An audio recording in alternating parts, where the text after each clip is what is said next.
People won't try to replace Dad, right? For us. Because no one's going to replace your dad. Right. No one. Hello, besties. It's Moolah with another Sister Wives update. So, the tell-all had finished more than a week ago, which closed out Season 19. And yes, Season 20 is coming. But honestly, I have no idea what's going to happen from here. Many of you have already bailed. A lot of you just don't care anymore. And I totally don't blame you. As long as Robyn and Kody are at the forefront, it appears the show drives more individuals away. Their relationship is uncomfortable for a lot of viewers, and I wouldn't blame anyone for that. It's now becoming reminiscent of the way Little People, Big World ended up. It seemed like that show had run its course, but they continued to run it anyway, just filling in content, because the cameras kept rolling and the paychecks kept coming. The latter part of the last few seasons of Little People, Big World rang hollow. Cast members left one at a time. Eventually, there was only Zach left, and as soon as Zach and Tori were ready to go, that was it. Show over. Now, Sister Wives hasn't had a group exodus like that yet. Nobody's come out and said publicly they're quitting the show entirely, so it continues. The ratings are consistent. The Browns remain willing. But let's get real.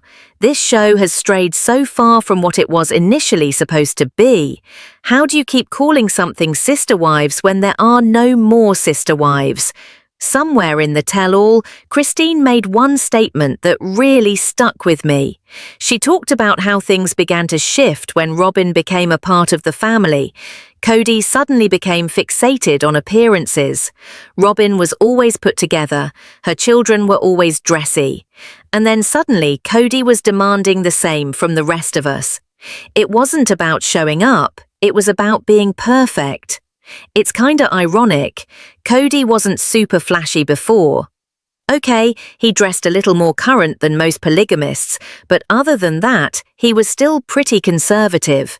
They didn't have much money when they were younger. One of his few luxuries was a convertible Lexus, while the rest of the family cruised around in old beaters held together with duct tape and prayers. Nevertheless, Kody was always concerned with appearing nice. And perhaps that was the first indication of his narcissism. After Robyn entered the scene, Kody would claim he was a fan of plus-size models. But what was he constantly thinking about? Robyn, slim, meticulously styled and appearance-driven.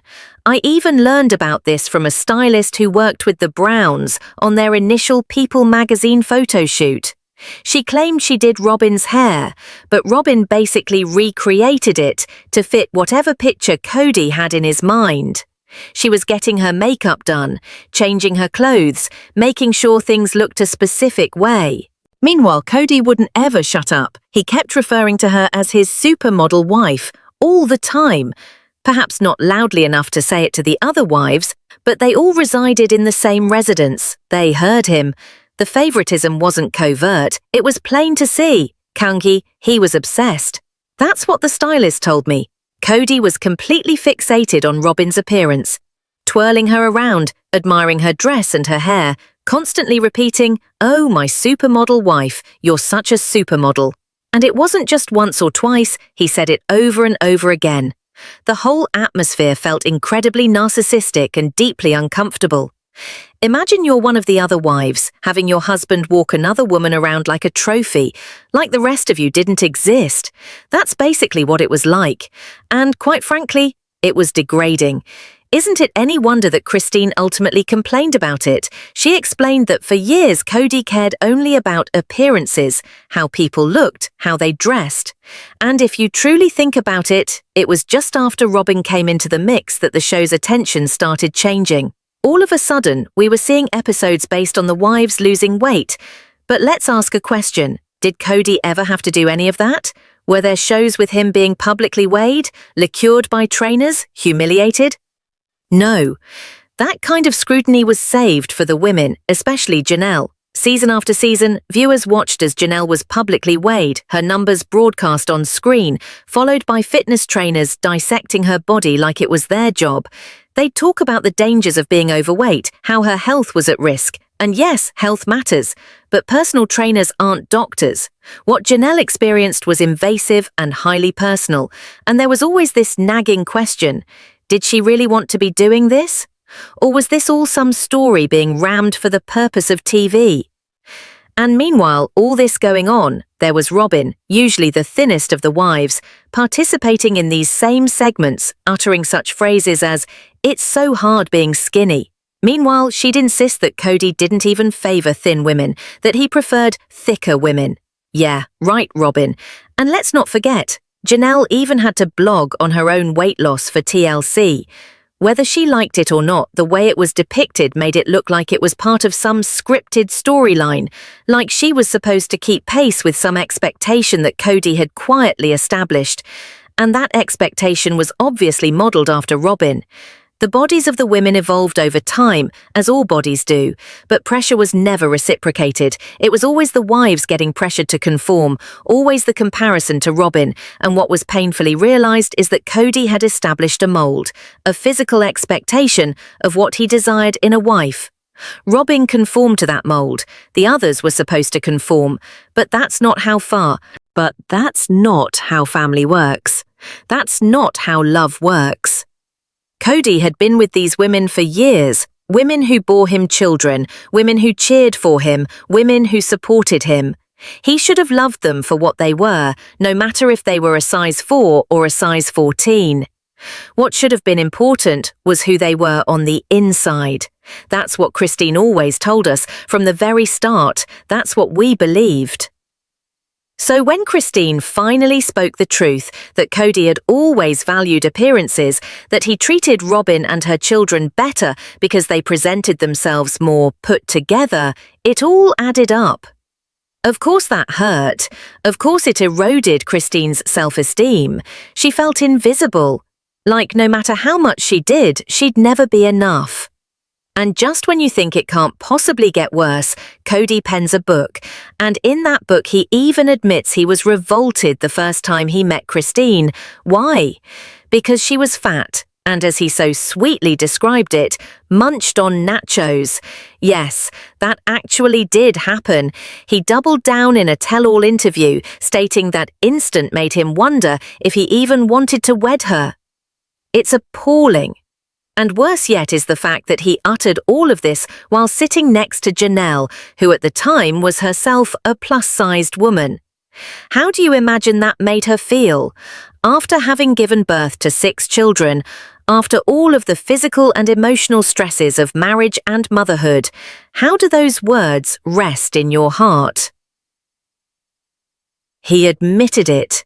He was grossed out by Christine just because she was an overweight woman who ate nachos. That instant, as strange and heartless as it might sound, lingered with him. And it likely did not help to improve Janelle's confidence much either, sitting alongside him, listening to those words. Eventually it became painfully evident. Kody was no longer emotionally attached to his other wives. Regardless of how many times he professed to love curvy women, his actions spoke louder than his words. His actions made it very apparent. What he had always wanted was Robyn.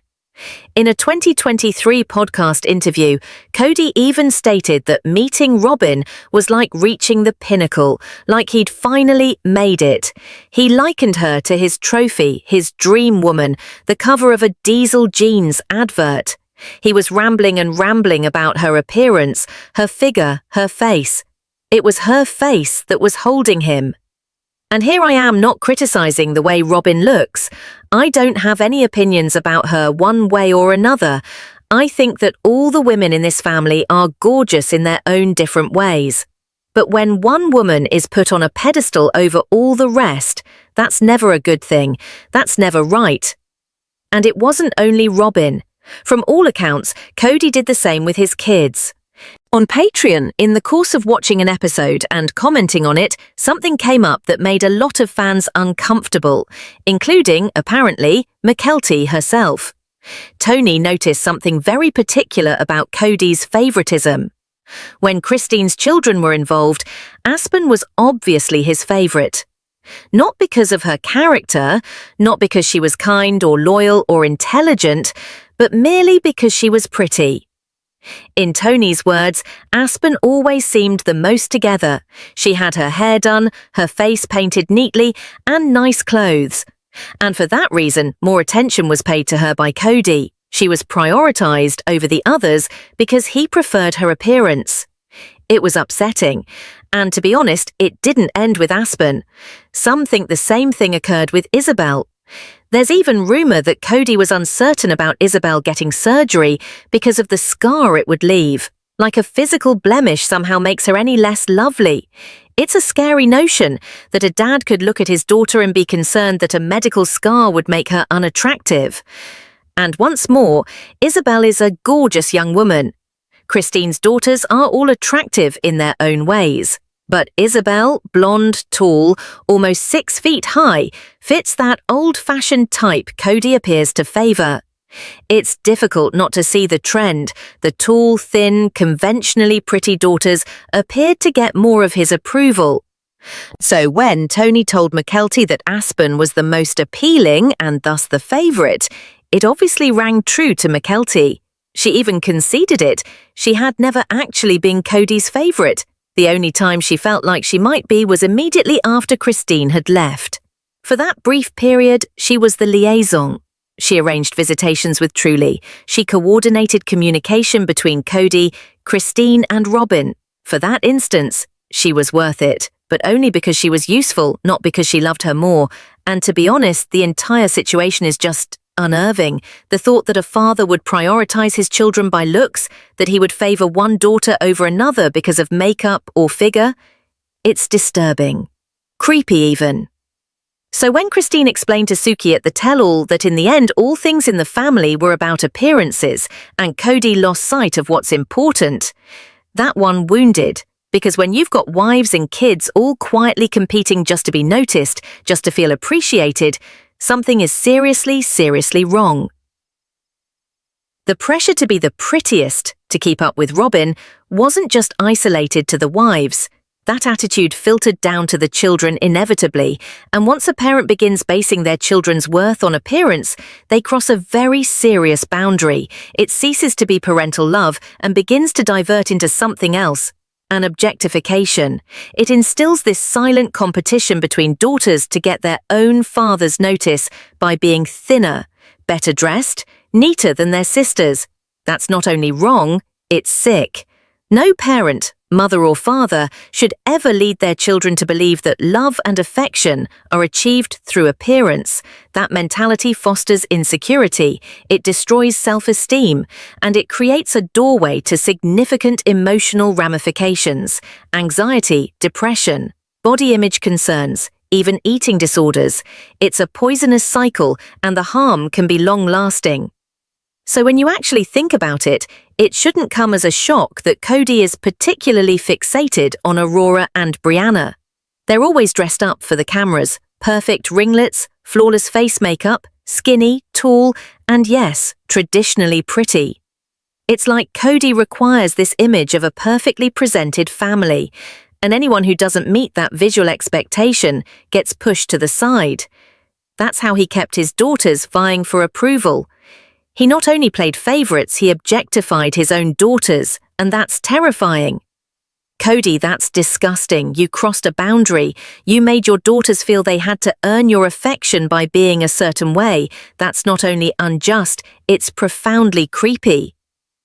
Now, perhaps McKelti didn't want Tony to share all that out in the open, but honestly, thank you, Tony. It needed to be said. It only reinforced what so many viewers have long suspected: Kody's perspective on women, and even his own children, is horribly unhealthy. It's shallow. It's toxic. And it's hurting. And here's what I'll never get. He's so obsessed with Robyn's looks, so wrapped up in her image, when to me her personality is by far the worst of them all. Robyn comes across as manipulative, controlling and deeply self-centered. Yet none of that seems to matter to Kody. He ignored the loyalty, kindness and emotional support the other wives gave him for years, the women who had been there all along. who raised his children, maintained the family unit, sustained his vision of plural marriage. They were abandoned. For someone younger, thinner, and in his eyes, more lovely, that's what he opted for, that's what he wanted. And now, after all of it, he says he will never again practice polygamy. But come on, if Kody could start a new crew of wives who all resembled exactly like Robyn, I wholeheartedly think he'd do it in a second. Same look, same image, same style, that's what he's continually pursued. That's just my opinion, and I stand by it, but I'd love to hear yours. What do you all think of this theory that Kody in some sort of way has been sexualizing his own daughters, preferring them because of their appearance, placing value on them for how they look? Do you believe Tony was justified to say it aloud? Is it something a father should ever say? Or do you, like I do, think it's entirely wrong and disturbing? Let me know in the comments below. And while you're here, don't forget to give this video a thumbs up, subscribe if you're new, and tap that little bell so you never miss another upload. Thanks so much for watching. See you next time.